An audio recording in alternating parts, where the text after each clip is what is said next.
नमस्कार दोस्तों, कैसे हो आप। आज का जो हमारा टॉपिक है वो शुरू करने से पहले आपको एक छोटा सा क्वेश्चन पूछना चाहता हूं दोस्तों। ये जो मीटर है आपके सामने, ये मीटर कौन सा मीटर है। अब दोस्तों आप बोलोगे सर इसमें क्या बड़ी बात है, ये तो दिख रहा है यहाँ पे V बना हुआ है, यानी ये जो मीटर है वो वोल्ट मीटर है। अब दोस्तों आप वहां पे सही हो, मगर इंटरव्यू में इतना सीधा क्वेश्चन नहीं पूछा जाता। वहां पे पूछा जाता है ये जो मीटर है ये AC सप्लाई पे चलेगा या DC पे। अब दोस्तों यहाँ पे आपको मार्किंग नहीं दिख रही है तो थोड़े आप कंफ्यूज हो जाओगे। अब उससे भी अगर आप आगे बढ़े तो ये मीटर PMMC टाइप है, MC टाइप है या तो फिर MI है। तो दोस्तों पूरे के पूरा जो इन्फॉर्मेशन है मैं ये वीडियो में देने वाला हूं, तो पूरा वीडियो आप ध्यान से देखिएगा बिना स्किप किए हुए। तो चलिए वीडियो को करते हैं शुरू। दोस्तों ये जो वाला मीटर है इसको बोला जाता है DC मीटर। अब दोस्तों मुझे कैसे पता चला कि ये वाला मीटर DC है। अब उसके लिए आपको आने चाहिए दोस्तों सिंबल। अब यहाँ पे सारे जो सिंबल बने हुए इसके बारे में अगर आपको पता होगा तो ये जो पूरा मीटर है इसके बारे में आप कोई भी क्वेश्चन का आंसर आराम से दे पाओगे। अब ये जो मुझे पता चला उसके बारे में बताऊं तो ये जो पहला वाला सिंबल है इससे आपको मालूम पड़ेगा कि ये जो मीटर है वो DC सप्लाई पे कार्य करेगा, यानी ओनली फॉर DC के लिए ये है। अब ये जो सिंबल है वो है मूविंग कॉइल मीटर का। अब दोस्तों जो मूविंग कॉइल मीटर है उसको MC मीटर भी बोला जाता है। अब ये जो मूविंग कॉइल मीटर है इसके अलावा अगर आप बोलोगे AC मीटर में कैसे पता चलेगा, तो दोस्तों मैं आपको एक और AC मीटर है वो भी दिखा देता हूं। यहाँ पे आप देख सकते हैं सिंबल भी बना हुआ है और यहाँ पे आप देख सकते हैं मूविंग आयन, इसको बोला जाता है MI मीटर, यानी कि मूविंग आयन मीटर। ये जो मीटर होता है वो AC सप्लाई पे चलता है। और अगर आप एग्जाम में पूछा जाए कि ये MI मीटर कौन से सप्लाई पे कार्य करता है तो आप वहां पे ओनली AC मत टिक कीजिएगा। वहां पे आपको आंसर देना है AC और DC दोनों सप्लाई पे जो MI मीटर होते हैं वो कार्य कर सकते हैं। और ये जो MC वाला मीटर है ये ओनली फॉर DC है।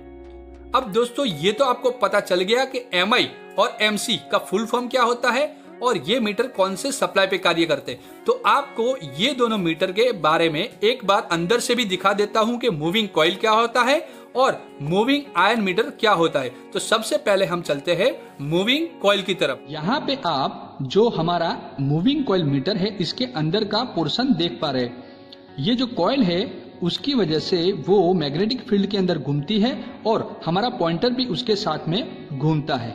मूविंग आयन मीटर के बारे में भी एक बार देख लेते हैं इसके अंदर में क्या होता है। यहाँ पे जो आप देख पा रहे हैं ये हमारे MI मीटर का अंदर का जो है व्यू है। यहाँ पे कोई कॉइल नहीं होती मगर एक आयन का पीस जुड़ा हुआ होता है जो कि हमारे पॉइंटर के साथ सीधा जुड़ा हुआ होता है और उसी की वजह से हमारा पॉइंटर स्केल के ऊपर घूमता है। अब दोस्तों आपको दोनों मीटर के अंदर में क्या है वो तो पता चल ही गया होगा।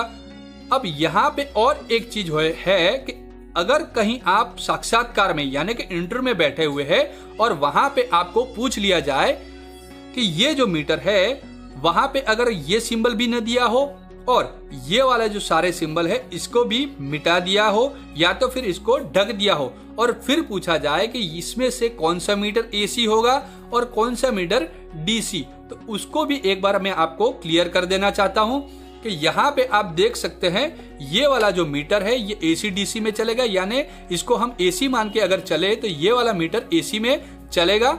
ये है MI यानी मूविंग आयन मीटर।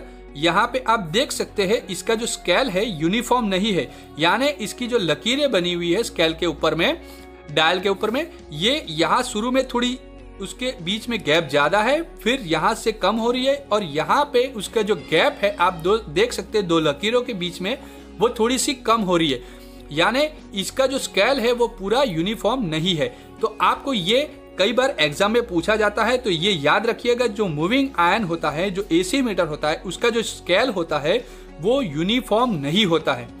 और यहाँ पे आप अगर देखेंगे मूविंग कॉइल मीटर तो उसका स्केल जो पूरा है वो यूनिफॉर्मली डिवाइड है। यहाँ पे इसके बीच में आप देख सकते हैं जो स्पेस है वो पूरी की पूरी शुरुआत से लेके अंत तक सेम है। तो आपको ये एग्जाम में भी याद रखना होगा, ये MCQ में भी कई बार पूछा जाता है क्वेश्चन। ये जो मूविंग कॉइल मीटर है पूरा का पूरा यूनिफॉर्मली स्केल है।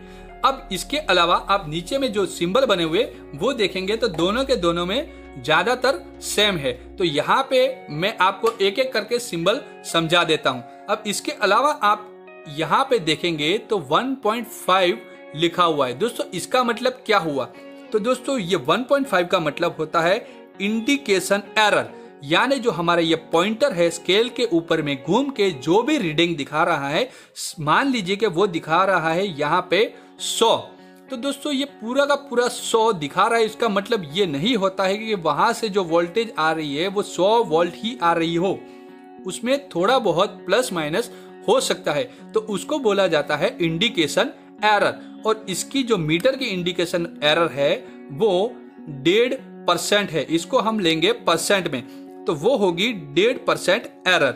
इसके अलावा यहाँ पे आप देख सकते हैं एक स्टार सा बना हुआ है और इसके अंदर में 2 लिखा हुआ है। अब दोस्तों यहाँ इसके अलावा और भी लिखा हुआ हो सकता है, 1, 2, 3, 4 कुछ भी हो सकता है। तो ये जो स्टार के अंदर में 2 लिखा हुआ है, उसका मतलब अगर मैं आपको बताऊं तो ये है हमारा दोस्तों वोल्टेज टेस्ट, यानी जो मीटर है इसके ऊपर में 2 kV वोल्ट से इसको टेस्ट किया गया है, यानी इसका जो टेस्टिंग वोल्टेज है वो 2 kV है, यानी 2000 वोल्ट इसको कुछ समय के लिए। दोस्तों ये जो है मीटर वो 2000 वोल्ट के लिए नहीं बना हुआ, वो मैक्सिमम 300 वोल्ट ही नाप सकता है। मगर इसको कुछ सेकंड के लिए, फ्रैक्शन ऑफ सेकंड, इसको 2000 वोल्ट देख के टेस्ट किया गया है कि कभी इसके ऊपर स्पाइक आ गई तो ये मीटर खराब हो रहा है, ये चल रहा है, क्या है, उसको एक बार टेस्ट किया गया है। इसके बाजू में दिया हुआ है एक खड़ी लकीर है और नीचे में एक छोटी सी लकीर बनी हुई है। तो दोस्तों ये जो है उसको बोला जाता है मीटर जो है उसको कौन सी पोजीशन में रखना है, ये दिखा रहा है। ये जो सिंबल है इसके हिसाब से हमको मीटर को वर्टिकल पोजीशन में, यानी ऐसे ही रख के चलाना होगा। इसको हम ऐसे हॉरिजॉन्टली प्लेस नहीं कर सकते हैं दोस्तों। तो ये मीटर है, इसको अगर हम कहीं पे लगाएंगे तो वर्टिकल में लगाएंगे, तभी वो जो मीटर है इसके हिसाब से आपको प्रॉपर इंडिकेशन देगा और आपको प्रॉपर वैल्यू मिलेगी। अब इसके अलावा अगर आपको जो बाजू में दिख रहा है ऐसा सिंबल अगर बना हो तो वो जो मीटर है वो हॉरिजॉन्टली आप यूज करना चाहिए, उसको आप वर्टिकल में मत यूज कीजिएगा। अगर दोस्तों और यहाँ पे और एक सिंबल बनाया हुआ है, ऐसा अगर आपको सिंबल बनाया हुआ दिखेगा तो उसको आप वर्टिकल भी यूज कर सकते हैं और हॉरिजॉन्टल भी यूज कर सकते हैं। अब दोस्तों ये जो लास्ट वाला है वो तो आपको पता ही होगा, ये है हर्ट्ज, यानी जो हमारी फ्रीक्वेंसी आ रही है उसका, यानी जो हम इसको कनेक्ट करेंगे इसको 50 हर्ट्ज तक ही फ्रीक्वेंसी वाले कनेक्शन में आपको कनेक्ट करना होगा। तो दोस्तों इसके अलावा यहाँ पे देखेंगे तो हमारा जो IS स्टैंडर्ड माना गया है, यानी ये जो नंबर दिया हुआ है उस स्टैंडर्ड के हिसाब से इस मीटर को बनाया हुआ है। ये वीडियो आपको कैसा लगा, इंफॉर्मेटिव लगा कि नहीं, वो मुझे आप कमेंट करके जरूर बताइएगा नीचे में। और दोस्तों ये वीडियो आपको सही में यूजफुल लग रहा है तो आपको दोस्तों के साथ पूरा शेयर कीजिए, क्योंकि ये उनके लिए बहुत ही काम का होने वाला है दोस्तों। उसको आप किसी और को भेजेंगे तो वो कभी इंटरव्यू में इसको पूछा जाएगा तो आपको ही बोलेगा यार दोस्त सही में तूने ये वीडियो भेज के सही किया। तो दोस्तों इसको पूरा शेयर कीजिए और इसको लाइक करना बिल्कुल मत भूलिए दोस्तों। अगर आपको पसंद आ रहा है तो लाइक करने में क्या जा रहा है, आपका कोई भी इसमें पैसा नहीं कट रहा है दोस्तों। तो लाइक करके मुझे मोटिवेट कीजिए और चैनल को सब्सक्राइब कीजिए। मैं ऐसे ही बहुत इंपॉर्टेंट क्वेश्चन वाले, यानी जो क्वेश्चन मिलता है उस हिसाब से जो भी मुझे लगता है कि ये आपके लिए इंटरव्यू में यूजफुल होने वाला है वैसे ही वीडियो में बना रहा हूं दोस्तों। आपको भी कोई ऐसा क्वेश्चन हो रहा है तो मुझे कमेंट बॉक्स में बताइएगा, मैं उसके ऊपर वीडियो बनाने के लिए पूरी कोशिश करूंगा। मिलते हैं दोस्तों अगले वीडियो में और मेरे साथ बने रहिए।